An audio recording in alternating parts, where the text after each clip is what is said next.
বরিশাল বিভাগের অন্যান্য নেতৃবৃন্দ, সাংবাদিক বন্ধুরা এবং যারা বক্তব্য শুনছেন সকলকে বরিশাল বিভাগ উন্নয়ন ফোরামের পক্ষ থেকে শুভেচ্ছা এবং অভিনন্দন।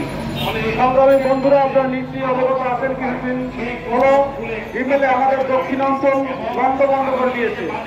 এবারে আমাদের সুন্দরবন তার সন্তানকে রক্ষা করতে পারেনি, সেখানে 34টি হরিণ মৃত্যুবরণ করেছে।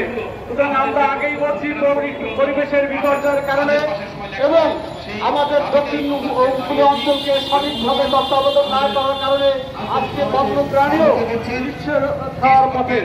আমরা বলছি, আমাদের সংগ্রামটা আমাদের লড়াই সংগ্রামের মধ্যে দিয়ে, আমাদের প্রাকৃতিক দুর্যোগের মধ্যে দিয়েই বরিশালের মানুষ বেঁচে থাকে।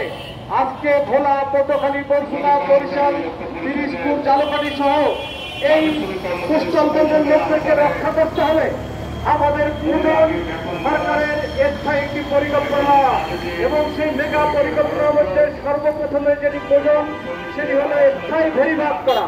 এবং সেই ভেরিবাদ যদি আপনি নামস্ত ভেরিবাদ করেন, আজকে ভেরিবাদ দিলেন, কালকে খুলে গেল সেই বালুর বাঁধের মতো।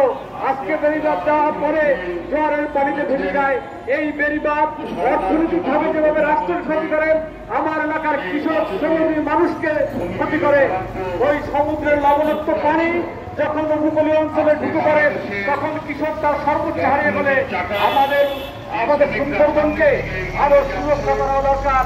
ওই যারা অঞ্চল, ওই সুন্দরবন খেতে মানুষগুলো পরিবেশ যারা ধ্বংস করে, তারা সুন্দরবনের গাছ কেটে আজকে সুন্দরবনের অনেক ক্ষতি করছে। এই ক্ষতির কারণে 134টির মতো হরিণ মৃত্যুবরণ করেছে। বন্ধু আমার, আমরা চাই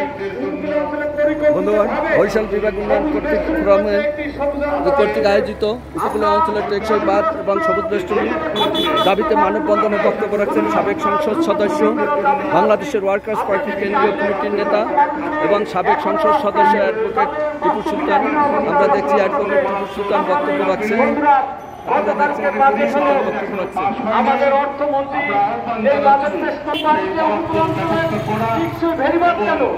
মানুষগুলোকে রক্ষা করার জন্য